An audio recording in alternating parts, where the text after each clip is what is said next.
Hello again, everybody. This is Mr. Everything, and I'm coming back at you with some IL-2 Sturmovik Great Battles. We got some news today, or at least I did. I logged in and saw that there was an update, 4.601. And let me tell you what comes in 4.601. It's a fairly sizable patch, and it has a lot of cool stuff. And in follow-up videos, I'm going to review these items. Well, some of these items. Okay, the first thing you'll notice is from the thumbnail as well. The Spitfire 14 collector's plane is coming out. Okay, if you are a Battle of Normandy owner, you'll have access to this plane and you'll be able to fly it. So later, I'll be flying this plane in a separate video.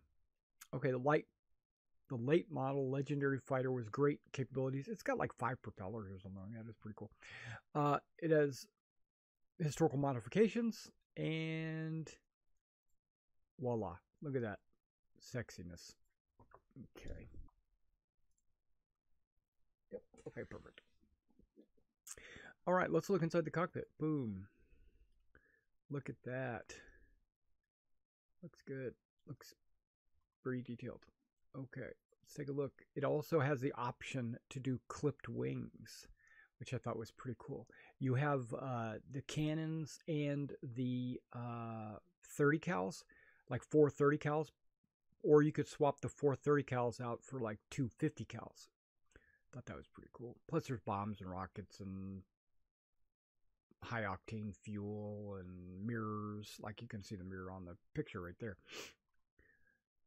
Okay, second, there's another vehicle, a AAA 25mm, 72K on a Gaz MM. Yeah, that looks pretty good. I like the treads. I'm not really into the ground battles yet, but I will be at some point. Flak, gotta like it.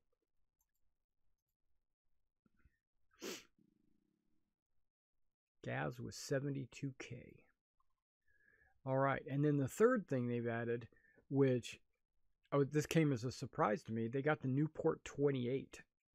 Right, the Newport 28 is part of their Flying Circus Volume 2, which is a separate purchase. It's on sale right now on Steam anyway for like $69 instead of $79. But it's early access. You don't really get anything but this plane. Eventually, when Flying Circus Volume 2 comes out, I'm going to guess about a year because Normandy still isn't out yet.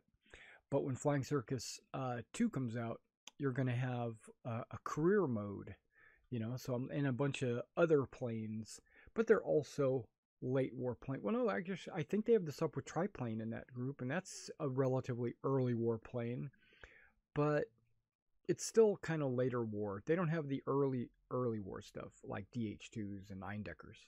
That's not in there yet. That might be future expansions. Okay, so I'm looking forward to Volume 2 because I'm a big World War I fan. Let's take a look at that. Nice. And this one is the one where it has both of the machine guns firing off the side. Okay, red, blue, and white, that's American. Okay.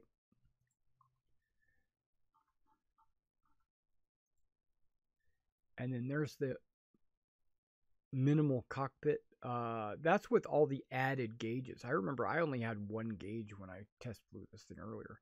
I guess that's where the compass is. See, the machine guns are on the side. That's cool. Hat in the Ring.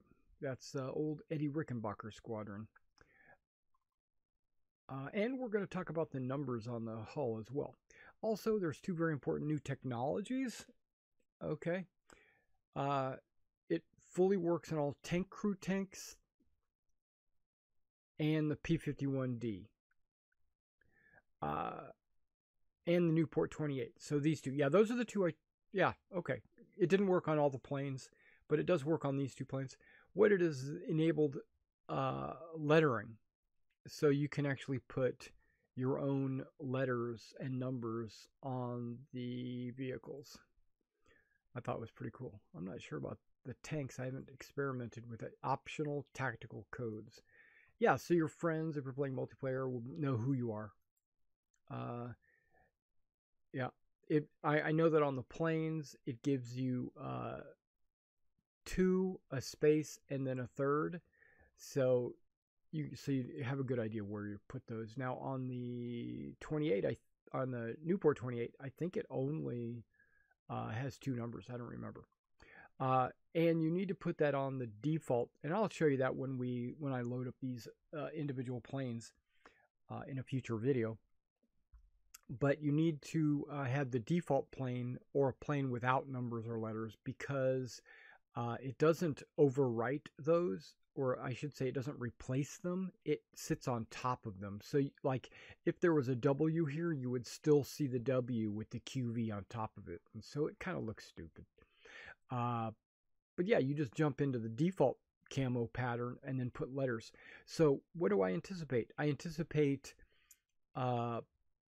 skin designers out there, which I'm not one, but I anticipate skin designers developing a bunch of different camo patterns with no letters.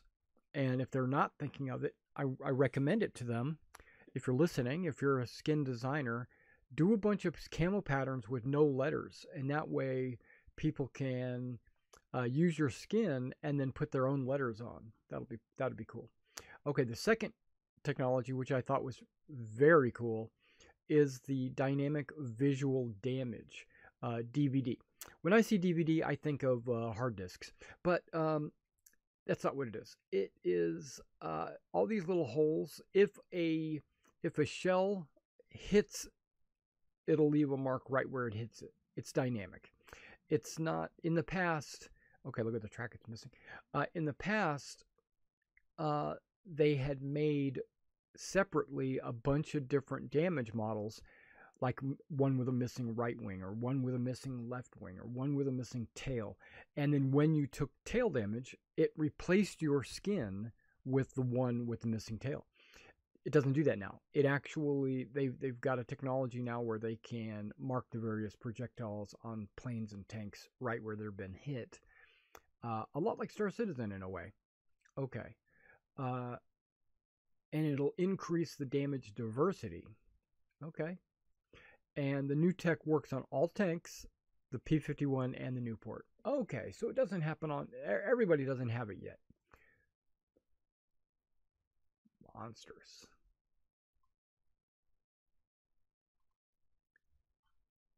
P-51.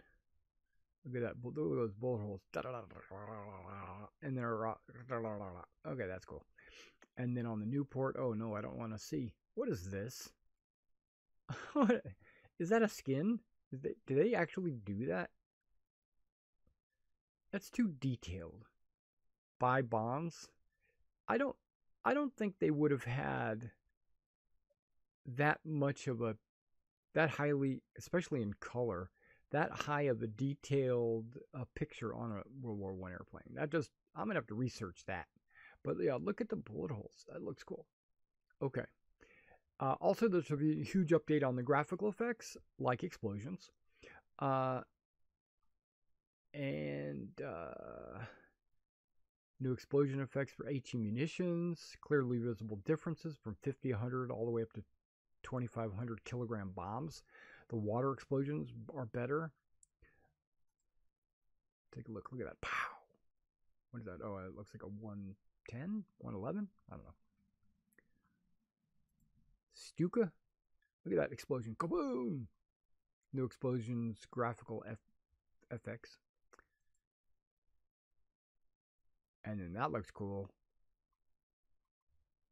Yeah, in the past they just look like big bright red puffs of smoke, but now they're going to look a lot better, especially for those streamers out there that like to record their explosions. Like there's people out there that will turn on their in-flight camera and they will splice in cinematic looking video but inside of their flight. I tried that for a little while. I feel like it makes the flight a little bit more unimmersive for the viewer, so I stopped doing that. Okay. All right, so let's talk about the features. Spitfire, available. Newport, available. I have both, so I have both of those. I don't really have any trucks or tanks or anything, so I don't think I have that one. A new mission type, the GMB mode, and 5 single missions added for AAA guns. Okay. So I guess if you've got a AAA gun, you can get a mission. Visual damage is added. Tactical markings are added. More detailed rail yards. If you've been watching the updates in the last few months, a lot of the different Rhineland big cities have started to get really highly detailed railroads. And I think that's important for maybe future campaigns or just improving the visuals of the maps. Graphical effects for munitions. The FGK series of the 109 got their corrected tail models. They mentioned this last month, I believe, that the 109 tails were coming apart in the wrong places. And 4K quality external texturing for the 202. Oh, and the JU-88 and all the Spitfires and a bunch of planes. Okay. Aircraft improvements. Spitfire added to the Rhineland career mode. Yes, I noticed that. And I will be starting one of those tonight, actually. Following squadrons have been added. Okay, the player takes off correctly in the 15th mission of the Octone Spitfire campaign. Okay, that's good. An issue that could cause AI fighter to approach an air target too close and potentially collide is corrected. Okay. They attack balloons. Okay, that would be in World War I. Machine guns at ground targets has been corrected. AI pilots engage ground targets at closer distances. Flying circus aircraft visibility at large distances has been corrected to correspond to other aircraft in the game. It was 3 times lower. Oh, I didn't know that. No wonder I couldn't see anything. Okay, fuel tank and ammo explosions. An issue with potential fuel tank catastrophic detonation. Whoa. A power of a fuel tank explosion now depends on the actual amount of ignited fuel or fuel vapors. Vapors are what actually explode, not the actual liquid. Okay, models of the putting out the fuel tank fire by side-slipping the aircraft at high speed has been improved. Okay. Multiple ammo storage explosions. Visual bar. Rear formation light corrected. Added missing luminous paint on some Tempest Spitfire instruments. Okay. Okay, the P51 oil is fixed on the canopy. Good. Tank improvements. Inability for gun barrel. Okay. The KV1 SU-150 splatters. The rear deflector can be shot off. Okay. Detailed tanks won't freeze in the air after colliding with another object. Okay. Additional improvements. Here we go. Last bit. A graphical issue causes Z fighting of the shadows. External objects like trees have shadows. Okay, gamma can be lowered. A visible city block shadow border at large distances has been minimized. The visible city block's fog border at large distance has been minimized. Certain European buildings glowing at night has been fixed. Graphical user interface issue that could cause the regiment symbols to disappear from a career has been fixed. Water explosions, bombs, headlamps, visors, mirror can okay. The issue with the pilot and tankers animations have been fixed. And multiplayer, a bomber group leader will correctly proceed to the next waypoint after dropping the bombs. Okay, so it's a lot of cool things. But the main thing that I'm super excited about is this new Spitfire and the Newport 28. I never was a big fan of the Newport 28. I always thought that it was an underperforming aircraft, but I'm still excited to mess around with it. And I'm also excited to see the new damage models on the P51 and the 28 and the explosions. But I'm not going to fly the P51 or the 28 here in a career. I think I'm going to jump in because I can't do first of all, I can't do the 28 in a career unless I use something like Pat Wilson's. But I can definitely do a career with the Spitfire 14, and we're going to give that a shot. So luckily, it's not going to have like 4 cannons. It's going to have machine guns and cannons, which I'm excited about. All right. I'll see you next video.